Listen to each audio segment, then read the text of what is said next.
When a waiter's prejudice leads him to refuse service to a black couple, little does he know that the owner's revelation will change everything in a matter of moments.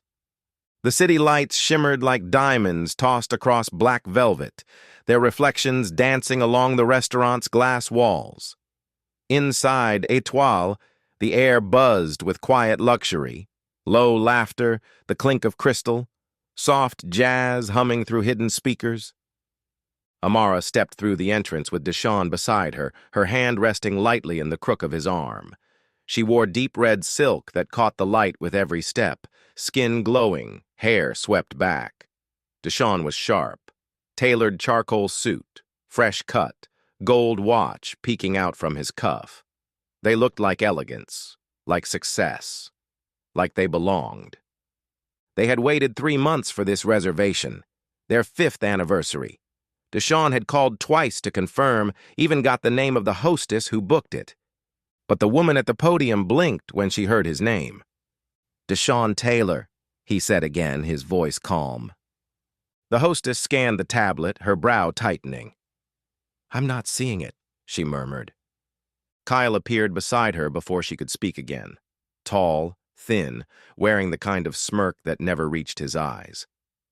"Problem?" he asked, though he was already leaning in. He whispered something low. The hostess's face shifted, cold, guarded. "I'm sorry," she said, looking at them now like they were strangers off the street. "We don't have a reservation under that name." Deshawn frowned, just slightly. "Are you sure?" I confirmed with someone named Claire. The hostess shrugged. "There's nothing here." Amara stepped forward, her voice smooth but clipped. "Can we speak to the manager?" Kyle's smile was too quick. "He's busy," he said. "Fully booked tonight." He looked past them, toward a couple entering behind.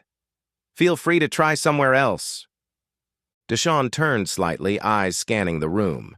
Half the tables weren't even filled. He could count 4 empty seats along the back wall, one of them the table by the window, the one he had specifically requested.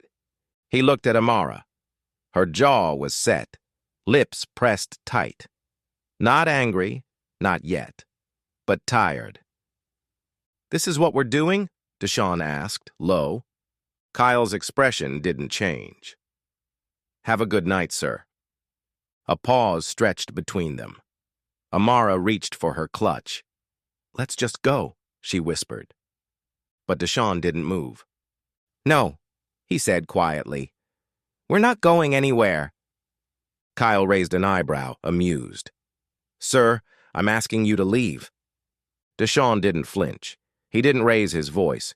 He just looked the man in the eye and said, "And I'm asking you to go get your manager. Now."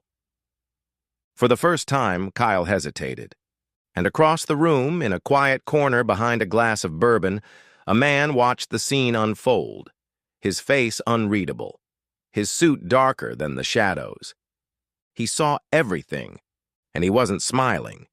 The air inside Étoile was cool, almost too cool, like it had been chilled to match the marble floors and the white linen-covered tables no one was sitting at. The kind of emptiness that made it obvious when someone didn't belong, or when someone was being kept out. Deshawn stood tall, his hands clasped lightly in front of him, calm but alert. Amara's expression was unreadable, but her eyes had narrowed, just enough to register the shift, the moment hospitality turned into hostility. "We have more than one open table," she said, not a question, a fact. Kyle shrugged, the corner of his mouth pulling upward in a smirk that tried to pass as professional.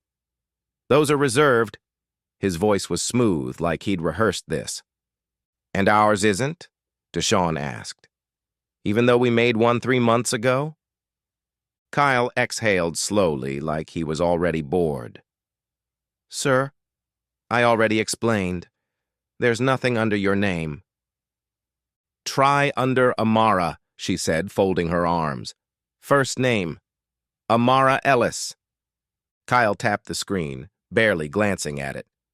"Nope," he said, almost cheerful now. "Still nothing." Deshawn exchanged a look with her. They didn't need to say it out loud. They'd seen this before. Different place, same energy. "I'd like to speak to the manager," Amara said again, her voice cool, composed. Kyle leaned on the podium slightly. "He's busy," he said, too quickly. "You can wait, but it's going to be a while. We've got a lot going on." Amara glanced behind him. A waiter leaned casually against the bar. Another stood near the back, scrolling his phone. A couple of guests chatted quietly in a corner, sipping wine. A lot going on indeed. "Look," Kyle added, as if offering a favor. "There's a bistro a few blocks down. Good food, less formal, might be more your speed." Deshawn's jaw flexed. He didn't move, didn't blink. "You mean someplace where we won't make the room uncomfortable," he said flatly. Kyle's smile dropped for just a moment, then returned. "That's not what I said." "But it's what you meant." For a moment, no one spoke. Amara stepped closer, lowering her voice so only he could hear. "You might want to be very sure about what you're doing right now. Because the man who owns this place—" She nodded toward the back of the room, where a dark figure sipped his bourbon in silence. "He tends to notice when people like us are treated like this." Kyle glanced over his shoulder, a flicker of doubt in his eyes. But he didn't back down. "Manager's still busy," he said. "Feel free to try somewhere else." They stood there, frozen in that strange silence. Part power struggle, part test. The kind of moment where one wrong word could flip the entire room. They weren't causing a scene. Not yet. The door swung open behind them, letting in a gust of warm air and the quiet chatter of a couple stepping inside. She wore pearls and a crisp ivory dress. He had salt and pepper hair and a navy blazer that looked like it cost more than most rent. They didn't stop at the podium, just smiled like they belonged. Kyle straightened. His whole posture shifted, shoulders back, smile wide, voice suddenly smoother. "Mr. Langford," he greeted, loud enough for everyone nearby to hear. "Welcome back. No reservation tonight?" The man chuckled. Spur of the moment. "No problem at all," Kyle said, already reaching for menus. "Follow me, we've got something perfect." He turned, leading them past Amara and Deshawn like they were invisible. No hesitation, no awkward glances. Just a direct line to a table near the window. The same one Deshawn had asked for. Kyle pulled out a chair for the woman, then whispered something. She laughed lightly. Moments later, a different waiter appeared with flutes of champagne. Amara didn't move, just watched. The bubbles caught the light like tiny fireworks. Deshawn's eyes stayed on Kyle. It wasn't subtle, wasn't even smart, just obvious. The kind of racism that hid behind politeness, behind policies, behind mistakes. Amara blinked, slow. "So that's how it is." Deshawn didn't answer. He didn't have to. She shifted closer, her voice a hush meant only for him. "Let's just go, please." But he shook his head once. "Number, we're staying."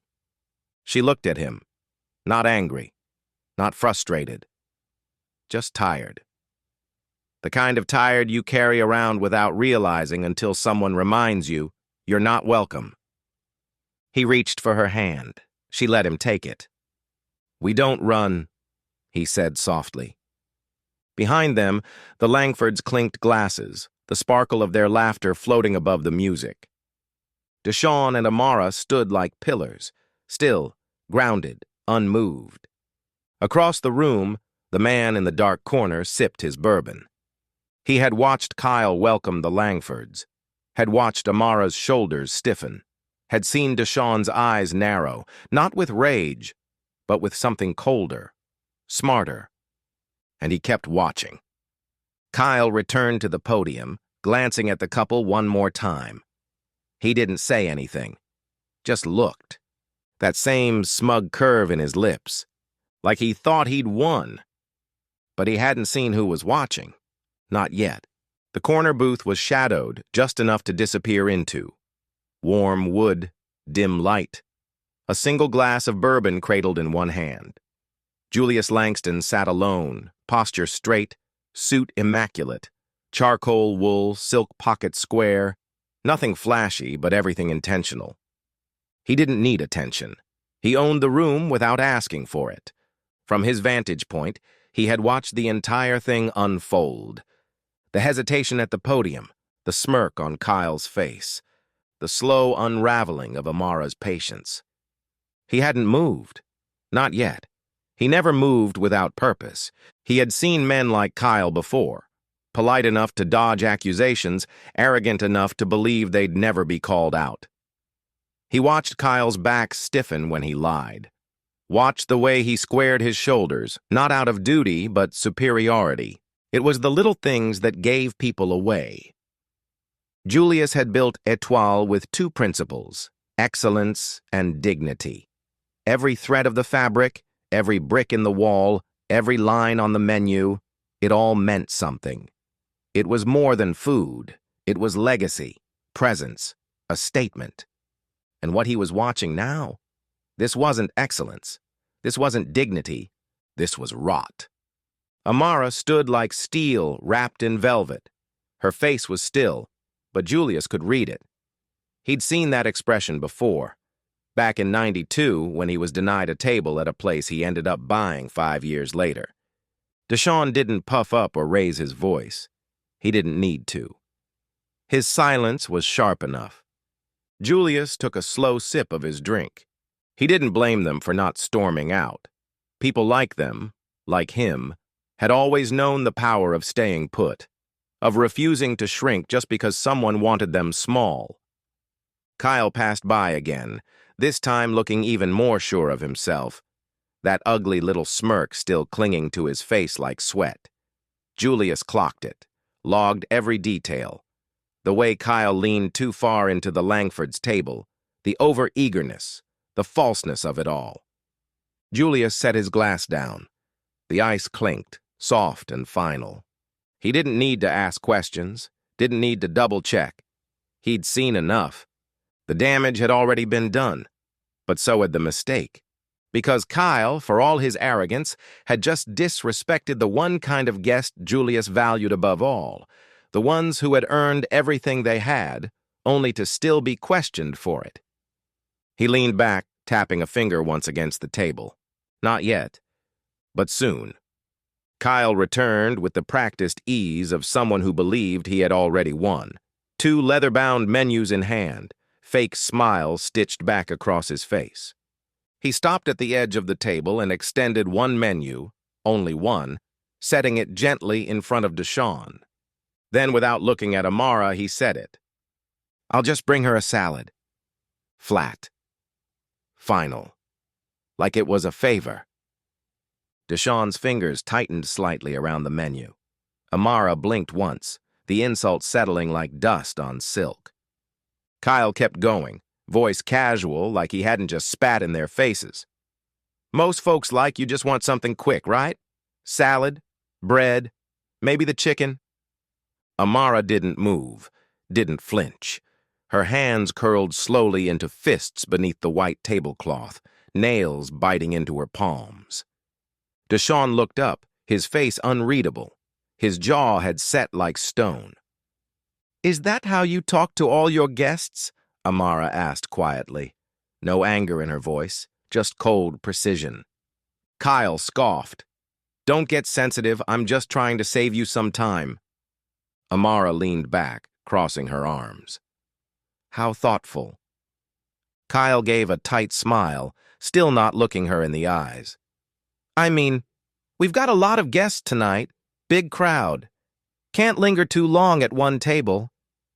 Deshawn glanced around the room, 3 new tables still empty, a waiter leaning on the wall near the bar, scrolling his phone. Big crowd. He turned back to Kyle. "You can go." Kyle's smirk faltered. "I haven't taken your order." "We're not ready," Deshawn said, his voice low but clear. "We'll call someone when we are." Kyle stood there for a second too long, like he couldn't decide whether to push it or back off. Then, with a short nod, he turned and walked away, muttering something under his breath. Amara let out a slow breath, the tension coiled tight in her shoulders. "That was deliberate," she said. "Every bit of it," Deshawn replied. Across the room, Julius Langston set his glass down. His eyes hadn't left the table. He'd heard every word, the salad comment, the tone, the condescension. And now he had heard enough. He didn't rise yet. Not quite. But the moment was coming. Like a held breath, like a slow fuse burning toward something inevitable. And Kyle, oblivious, was walking straight toward it. The room shifted. Not with noise, not with motion, but with presence. A deep voice, low and commanding, cut clean through the soft jazz and clink of silverware like a blade through silk. "Kyle," it said, measured and unmistakable. "Is this how we treat our guests now?" Every head turned. Conversation stopped mid-sentence. A fork paused just inches from a woman's mouth. Julius Langston stood from his corner table, folding his napkin with deliberate care. He placed it beside his untouched bourbon and stepped into the light. Even the air seemed to still. The servers froze like statues. A busboy backed into the kitchen without a sound. Kyle stood rooted halfway between the podium and the kitchen, menus still in hand. His face drained of color, confidence evaporating in real time. "Sir, I didn't realize—" "No," Julius said, voice calm, stepping closer.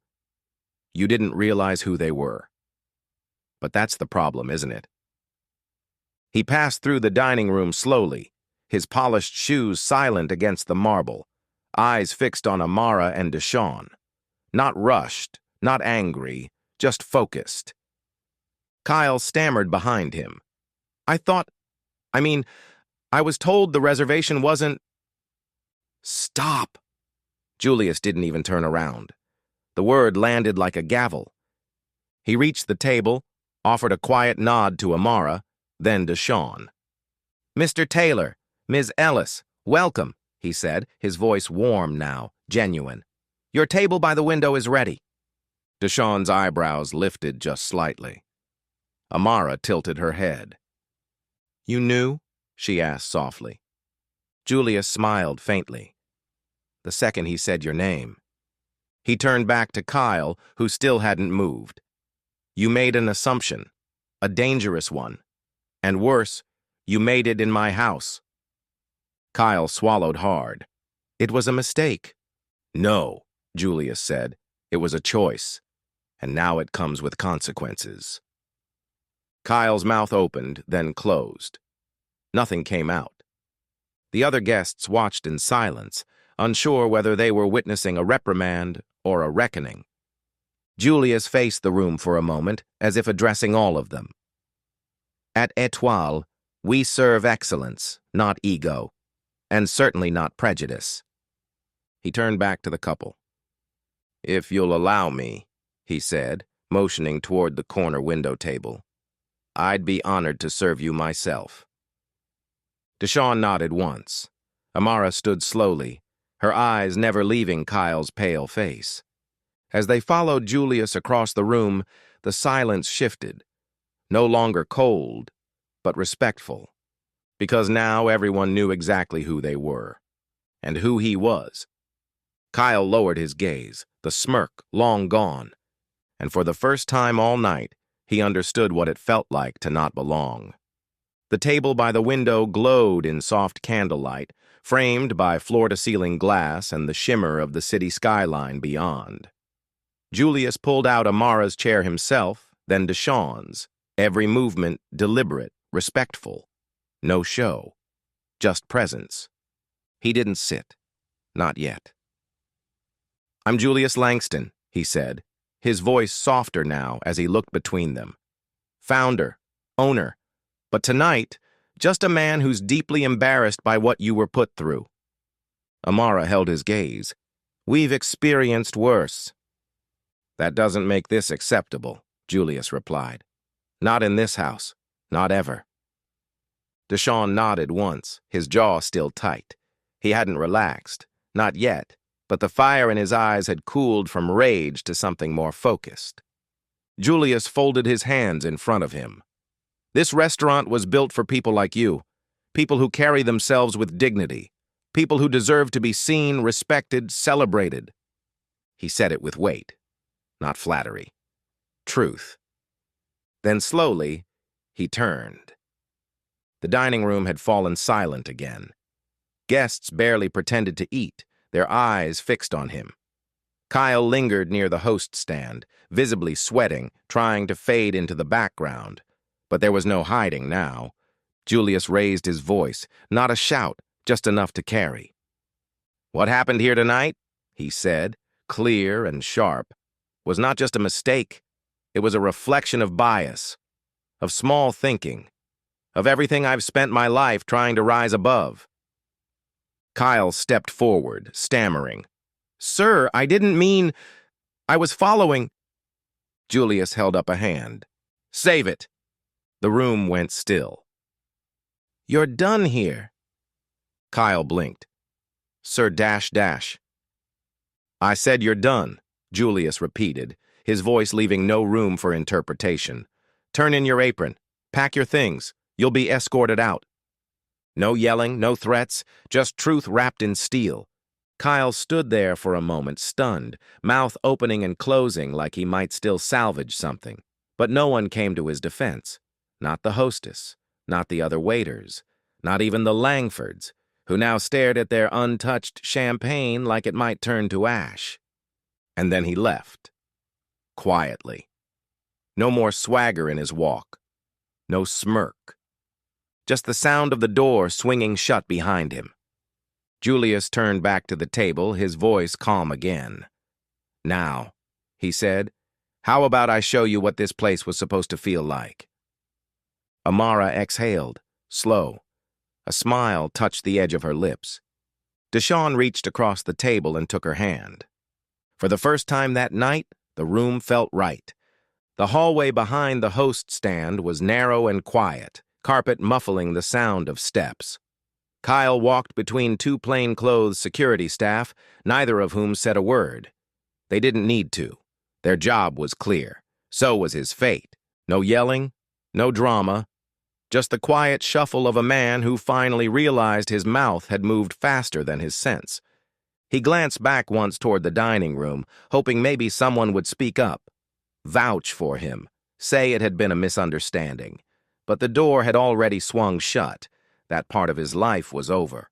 Out the back door. No applause, no second chances. Inside, the dining room had gone still again. You could hear forks settling on plates, water glasses gently touched down. Conversations had stopped hours ago. It just took this long for people to notice. Julius turned back to Amara and Deshawn, who had remained standing beside the window table, still processing the shift. The insult, the confrontation, the justice, all compacted into 15 surreal minutes. But Julius smiled, calm and genuine. I meant what I said. Let me serve you personally. Amara raised an eyebrow. You sure? Absolutely, Julius said, already rolling up his sleeves. I didn't get this place by watching from the sidelines. Not when it matters. Deshawn glanced around the room, noting how the other diners were still pretending not to stare. Won't this make people talk? They already are, Julius said. Might as well give them something worth talking about. He pulled out their chairs again, with the care of someone who understood the weight of a gesture.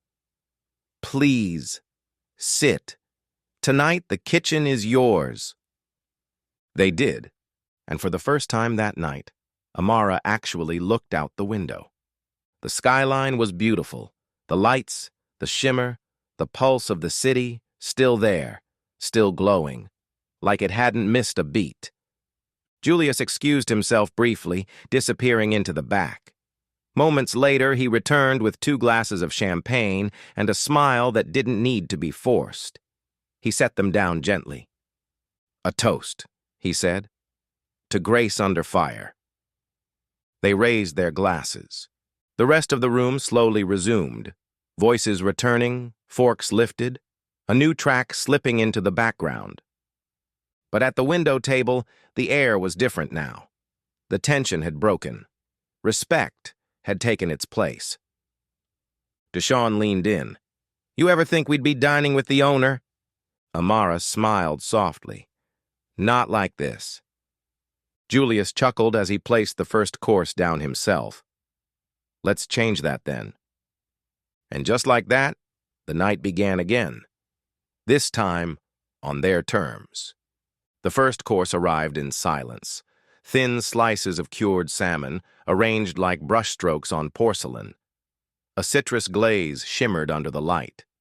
Julius placed the plates himself, hands steady, every movement intentional. "Chef started preparing this before you even walked in," he said with a smile. "Good food waits for no one." Deshawn chuckled, finally. Not out of politeness, real laughter, low and unguarded. Amara's shoulders eased as she picked up her fork. The weight in the room hadn't disappeared, but it had shifted. No longer pressing down. Now it felt like it belonged to someone else. Julius stayed with them, not hovering, present. He spoke in stories, not monologues. Told them about the first time he'd ever been turned away from a restaurant at 23, in a borrowed suit, wallet full, heart even fuller. "They didn't even look at me," he said, refilling their water glasses himself. "Just shook their heads. Told me I must have been lost." Amara tilted her head. "So you built your own?" Julius nodded. "Built it to make sure no one ever felt like that again. Not under my roof." The second course arrived.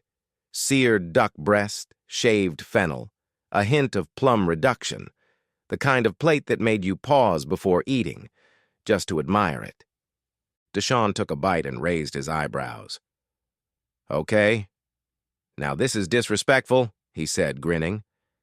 "This is way too good." Amara laughed, a soft, clean sound that seemed to melt whatever coldness had lingered. Julius leaned back in his chair, watching them. Not the food, not the service. Them. He didn't ask about Kyle, didn't rehash the moment, it was already handled. Now the night was about reclaiming something. By the time the third course came, lobster risotto with saffron and lemon zest, the air had completely changed. Not because of the luxury, not even because of the food, but because of dignity. Amara caught her reflection in the window, candles behind her, city lights beyond. She didn't look like someone who had almost walked out in humiliation. She looked like someone who belonged. Deshawn raised his glass again. "To your table," he said, "and to keeping the right people at it." Julius clinked his glass against theirs. "No," he said, "to making sure the wrong ones don't stay long." The courses kept coming. Lamb with rosemary, a palate cleanser of cucumber mint sorbet, chocolate mousse so rich it was almost indecent. Each bite tasted better because of the company, because of the clarity, because for the first time that night, they weren't being tolerated. They were being seen. The last spoonful of mousse vanished from Amara's plate, leaving only a soft smear of chocolate and the echo of laughter still lingering in the corners of her smile. Deshawn leaned back in his chair, full in the best way. Satisfied, not just from the food, but from the way the night had rewritten itself. Julius stood with them as they rose, helping Amara into her coat with the kind of care that didn't need to be performed. It just was. She reached into her purse, fingers brushing against her wallet. "No," Julius said gently but firmly. "This one's on me." Amara hesitated. "Are you sure?" Julius smiled. "Absolutely. Tonight wasn't a bill. It was a correction." Deshawn nodded once, a quiet thanks resting in the gesture.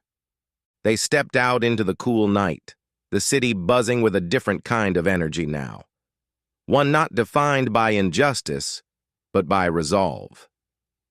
Outside, near the valet stand, a small group had gathered. Diners, passers-by, maybe even a few curious employees. The kind of hush that forms when something important has just happened. Not loud, not chaotic, just present.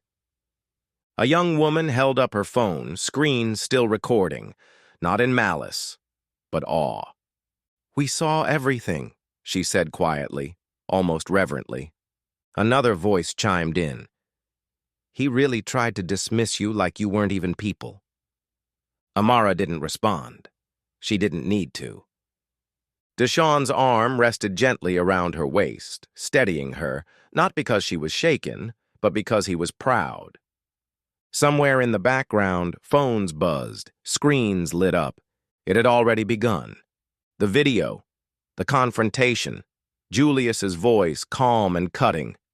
"You didn't realize who they were, but that's the problem, isn't it?" It was spreading like wildfire, across group chats, timelines, DMs. The caption beneath the video was simple: "Black couple refused service until the owner stepped in." Kyle's face was frozen in mid-smirk. Injustice caught in real time. By morning, his name would be trending. His smugness dissected frame by frame. His downfall documented in pixels and outrage. But tonight, none of that mattered to Amara and Deshawn. They didn't need the headlines. They had the moment. The sidewalk glistened faintly from a passing drizzle. Amara took a breath and looked up at the city. The way it pulsed, the way it glowed. Deshawn reached for the car door and held it open. She turned back toward the restaurant for just a second, catching a glimpse of Julius inside, already resetting the table. Not just the linen and glassware, the standard. And just like that, the tables had turned.